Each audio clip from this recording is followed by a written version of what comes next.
Okay, good morning. So today we're carrying on Hilchas Schita, Siman Shin Chof Seif Tes, and we're discussing the very interesting and relevant halachas about ice, making ice on Shabbos and crushing ice, and all related halachas.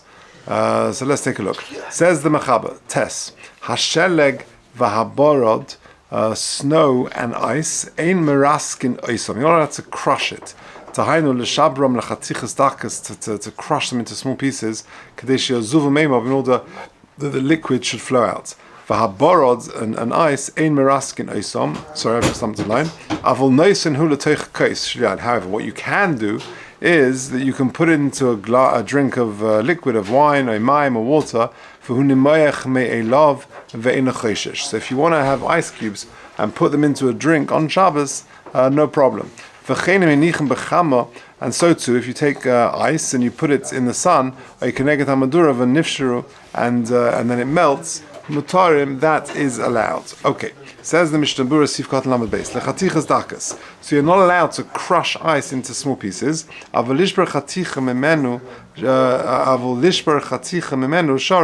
to chip away a bit, to take, you've got a block of ice and you want to cut away some into a smaller piece, that's allowed. And even in doing so, a little bit of liquid emerges, a bit melts. You're not really intending for that to happen. You just want to break it up. And furthermore, it's going le'ibud. Meimov, that you are, what's this going on? So you're vashelik v'aborod ein meraskin. You can't crush ice and snow on Shabbos. However, you can cut them into pieces, and the kadesha yozuvu meimov, that the liquid comes out. What is the problem? The domi lemlacha. Because it's like a malacha, shebeirei hamayim halalu v'osmid rabbanon. Now this is the interesting thing. So what exactly is the problem with crushing ice on Shabbos? So the first opinion here is it's shebeirei hamayim halalu. It's a problem of moilid. You're creating a new entity. You're causing this new entity to come about, and that's an Issa Drabanan. Inami gezer shema yischet peres ha'im din lemashkin. It's a gezer shema yischet. If you come to crush ice and to make liquid, then maybe you'll come to squeeze fruit and produce liquid, produce mashkin. Okay, we'll discuss the relevant halachas soon, but let's just finish off. Ve'ena choshesh. So this is going on Sifkat and Lamed Daled. But if you want to leave, you want to put your ice cubes in your drink, then no problem. Why? Says the Mishnah Berurah, you don't have to worry about that, because you're not actively crushing the ice, you're just putting it in your drink and it automatically will melt. Chazal weren't gozer about that. Some say that you can actually crush it into the case of water. Say you've got a Coke and you want to take the ice and just sort of crush it into that would be allowed. And since it's not just creating its own pool of liquid, it's by taking the ice and just crushing it over a bowl and you're making your own water, that's not the case here, because it's going into another liquid, into a Coke, an orange juice or whatever, and therefore lo gozer bo klal. Okay, so we'll see the practical halacha in a second. And lastly, the Mechaber said that if you take some frozen item and you put it out b'chama in the sun, or keneged hamadura, or near an oven, v'nifsheru, and they melt, mutarim lehanos mehem. You're allowed to get hana from them. V'huadin the mutar lechatchila laniach kimen de memela hu nimach. And lechatchila you can do it because it's going to melt sort of memela automatically. And like we allowed you to do it in a case, so too if you take it away and you take a block of frozen something and you put it near a warm place and it melts, it's okay. Now, l'das ramah b'siman shin yudchesiv tezayin b'hago hoch gam hoch yesh lahachmer. To put the frozen item near a warm place, either in the sun, or near a hot oven or something, after nemoich me'elav also mishum noilad, because it's an issue of noilad. Ve'ena doimel l'teichakos the hosum u'urav b'mayim ve'ena nika, and it's not the same as putting the ice cubes in the drink, because there it's eina nika. It's the ice is melting in the Coke and it's okay. Now it's a bit confusing. Bekitza, there are three issues over here. There is moilid, there is noilad, and there is a gezer shema yischet. So if someone to ask you, why can I take ice and crush ice on Shabbos? So you would say no, and they would say why not? So you would say three issues: moilid, noilad, and gezer shema yischet. Moiled means you're creating a new entity. Noilad means you're causing a new entity to be created. It's a bit different. You'll see the difference in a minute. And Gezer Shem Yischet is, as we've discussed, that's the second issue. You might come to start taking fruits and squeezing olives, grapes, or oranges and apples, the rice, drabonon, etc. Now, let me. The best thing to do is, just to get it clear as possible, is for me to read you extracts from the Simcha B'Num Kohen. This is the Shabbos kitchen. So let me just read you bits, the relevant bits from here. Moilid, creating a new entity. It is forbidden to crush ice or any frozen liquid on Shabbos, because by doing so one creates a new entity, liquid. The same prohibition applies to other methods of dissolving an item, such as pouring hot water over it, shaking, rubbing, or stirring. It is similarly prohibited to pour hot water over congealed gravy, because by dissolving the gravy one creates a new liquid entity. By the same token, interestingly, some poskim prohibit discharging whipped cream from a pressurized can, since that is tantamount to manually transforming the liquid cream into a solid whip. Right? You got the can, you spray it, so you're transforming it from liquid into a solid whip. And if this prohibition is violated, it is further prohibited to derive any benefit from the newly created entity until after Shabbos. Okay, that's moilid. Noilad is causing the creation of a new entity. According to some poskim, it is also forbidden to cause the creation of a new entity. Thus, one may not place frozen liquids near a flame or other hot area, because this directly causes them to melt and results in the creation of a new entity. However, even according to this opinion, one is permitted to remove frozen liquids from the freezer and allow them to defrost at room temperature. So, for example, let's say, you want to take out, let me just think, what? Yeah, but you want to have it, something which is going to defrost. That's, okay, I can't think of an example right now. You want to take something out of the freezer, or whatever. You want to take anything out of the freezer, and you don't put it near the urn or directly in the sunlight. Just put it in the room somewhere and let it defrost at room temperature. That's no problem. Only directly causing them to melt by placing them in a particularly hot area is forbidden. Okay, so those are the differences between moilid and noilad. Now, what's the practical halacha? So, as a summary, it is forbidden to dissolve a frozen item or congealed gravy by crushing. If this prohibition was violated, use of the newly dissolved liquid is forbidden until after Shabbos. One should not cause an item to dissolve by placing it near an oven, or cause an item to freeze by inserting it in a freezer. However, if one did cause noilad, the item may be used, etc. Solid foods that contain gravy should not be caused to freeze or caused to defrost near an oven.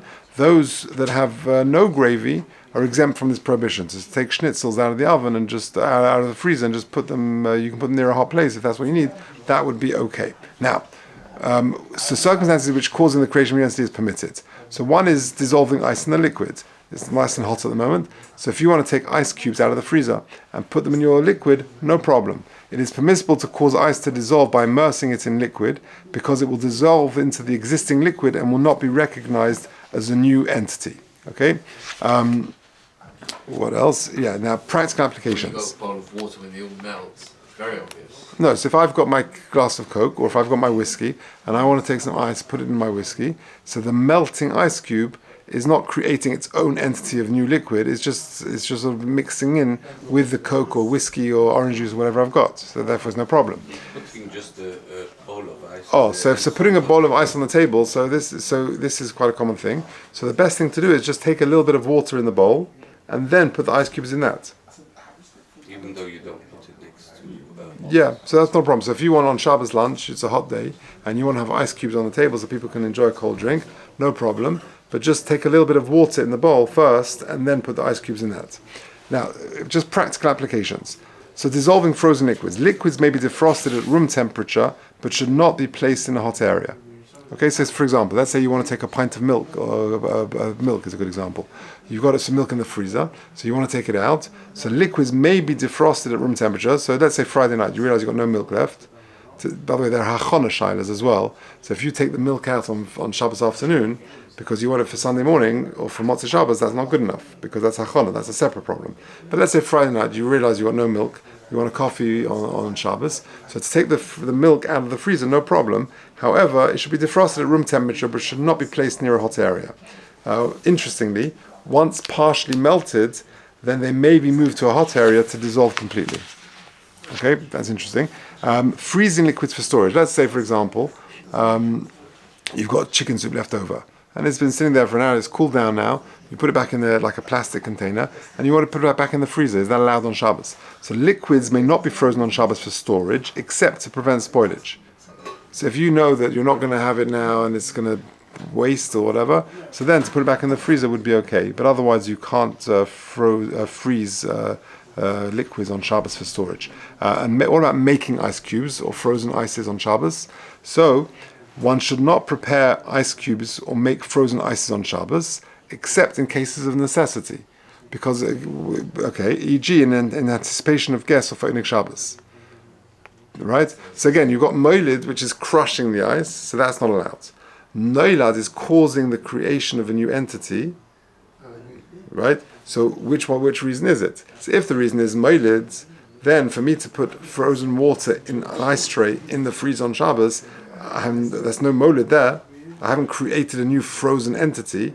I've done noilad, which is causing the creation of a new entity. And therefore, if it's letzorech, for example, I can say maybe the reason is gzer shemiyaz, or maybe the reason is moilid, and therefore maybe the reason is not noilad. And therefore, b'mokum tzorech, you're allowed to. So in short, am I allowed to make ice cubes or frozen ices on Shabbos? So lechatchila, one should not prepare ice cubes or make frozen ices on Shabbos, except in case of necessity. For example, Shabbos guests or any Shabbos. So now, an Einik Shabbos to have a cold drink is definitely Einik Shabbos, and therefore to make ices, if you haven't made before Shabbos, then it will be allowed. Under moilid, how can you even walk on ice? How what? Snow, We're going to get there. Very good, very good. All of this and more coming up. Very good, Ali. There's no problem with crushing. Crushing dosh or anything. So to take the ice cube and to crush it, there is a problem. That's exactly this mechaba. Hashelik v'aborad ein meraskin osam. So that's the problem of moilid. So to crush it directly is a problem. To put it, for example, we get ice in a bag, yeah. Right. So to break ice into smaller pieces is okay, but to crush it and create liquid is a problem. Okay. Let's go. Let's fly through a few halachas, and a lot of these points that you've raised will come out. Sifyut mutzah l'shabeh hakerach de little ma'im mitachtov. You're allowed to break ice in order to access the water underneath it. Says the Mishnah Berurah Lamed Vav, l'shabeh hakerach, t'shviras hakerach in a melacha klal. Breaking ice is not a problem. There's no melacha. And the only problem is if water will emerge from it, you're creating a new entity of water. You're just breaking the ice in order to access the water. Now, if in the good old days, the person I'm named after, my great-grandfather would do this. He would crush the ice in Russia and break in the deep winter. And so, but on Shabbos, the benar be'er is also to give into mechubel karka yesh mishum chashash bin investira. There's a shail of bin investira, something which is mechubel karka, like we discussed a while ago. Aval habe achrenim cholkin alav asrilahu to shame mayim alehem ve'ein shaykh bin investira. That it's got a din of water. They're not considered mechubel karka, and therefore it's just there's no bin investira. But tzorich Shabbos yesh lahakel. Okay, Yud Aleph. Tzorich lizoy b'choref shelo yitl yodov b'mayim sheyesh b'hem shelo gebarad. You got to be careful not to wash your hands in very icy or snowy water. V'im yitl lizoy shelo yitchem b'hem b'yodov shelo yehei merasek, because it's quite easy to come and crush the ice or the frozen or the snow and create water. You don't come to crushing. It allows you to wash your hands in like a bowl of water which has got ice and snow in it. Just be careful not to crush the ice and the snow. That's all. Okay, Yud Beis. That you've got to be careful not to sort of rinse your hands in salt, because that also could produce water.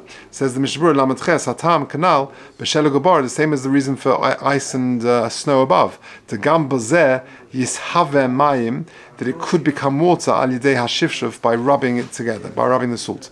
Hanu dafka b'melach levad, and that's the dafka with doing it, rubbing your hands in salt direct, because that could create water. Avul mutzah lahashlich melach b'mayim, but to put salt in water, that's okay. Afilu harbe, even a lot. For little yod of mehem achash in the and then after it's sort of melted into the water and you've got sort of diluted salt water, as it were, then in washing your hands in that would be okay. Or just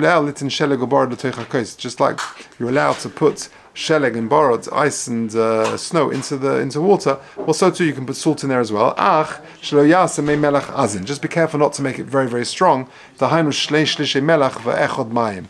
2/3 salt and 1/3 water, and that comes up always on Pesach. Pesach, when you make salt water, do it before Shabbos or before Pesach. I mean, because you've got these issues. But we never make it that strong. 2/3 salt and 1/3 water is pretty heavy.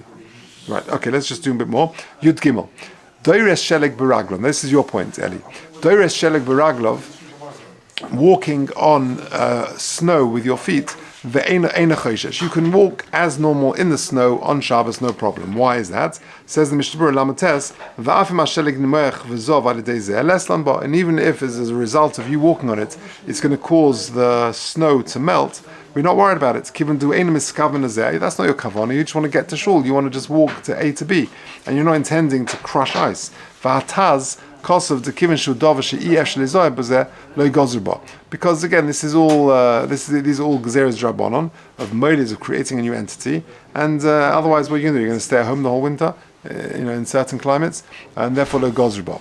Okay, Yud Daled Harami Rottenberg, very interesting. Mati lahatil meiraglayim b'sheleg. He would allow a person to urinate in a place where there is snow.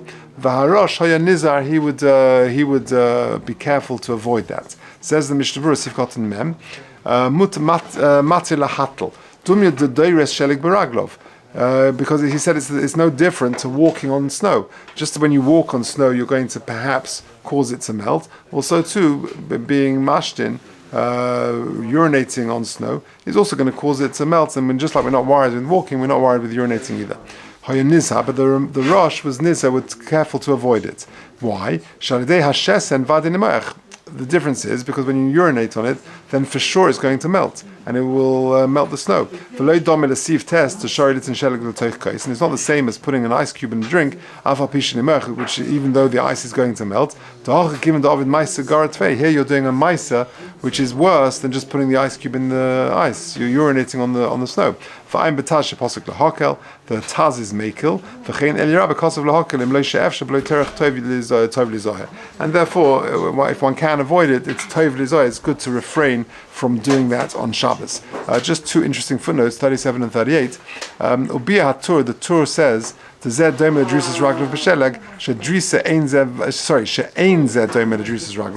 difference, according to Maram and Rottenberg, who allows it, says the difference is when you walk, it's not certain that you're going to melt the snow. Mashenkin urinating on the snow, it is. And 38 is a very interesting point. The Taz says his mekel. Now, why is the Taz mekel? He says the reasons why you're allowed to walk. You can't. How are you going to be confined to your home for many months in the winter in very cold climates? And therefore, back in the day, says the Taz, this was also an impossibility to tell someone you can't urinate in snow in the winter, and in those climates. Now, it could be that nowadays thankfully our plumbing and bathrooms setups are so different that we Baruch Hashem have so many bathrooms and toilets, and therefore there's no problem. Mashen Kain, in those days it was more different, so therefore it could be that nowadays there wouldn't there's less reason to be mekel. Okay, let's just do one more halacha. Tesvav. Also lifres suda al pi hachovis v'litin al gabov. So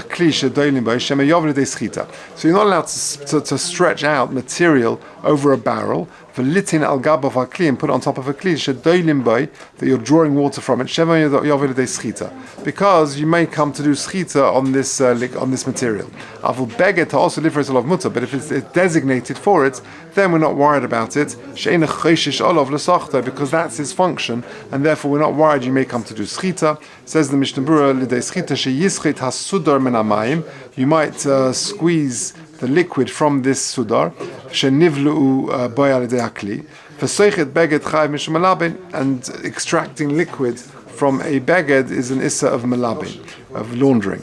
We're talking about when you put it on when it was empty. Because putting it on when there's liquid there, the very act of putting on this material onto this container is a problem. Even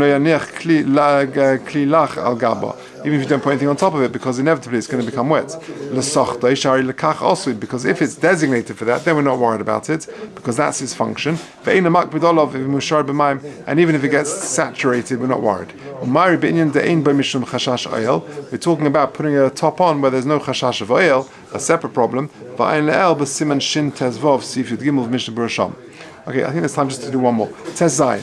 Also lahadek meichin b'fi pach. You can't put feathers or these sort of material into the entrance, the mouth of a pach, of a jug, sheish b'mashkin, mishum schita, because this material is going to get wet, and therefore it's inevitably you're going to come to do schita. Says the Mishnah lahadek or mairi kashem lachin. We're talking about when they're wet, min hamashkin, shebetoich hakli, because of the water in the kli. Even if they're made for that, it's also because by you pressing the moichin, this material, tightly into the mouth of the kli, kol davarach could go in semek gefen, like cotton wool or matlis or a shmata or kuyetzi bohen, betoich biapach, bolidei schita, you'll inevitably come to do schita. Sheitiledes libun, which is a tolda of libun v'chanal. If it's orange juice or beer or something in the barrel or something else, there's no libun because only water we're wired for libun for laundering purposes. Because it's inevitable, but it's going to, you're going to squeeze the material and the liquid will emerge into the pach. And even though you're not intending this, it's inevitable that it's going to happen, and therefore you should not do it. Okay, Beseda. Why would you do it? To stop up if there's a hole in the side. It's like a plug, something like that. Okay, Beseda.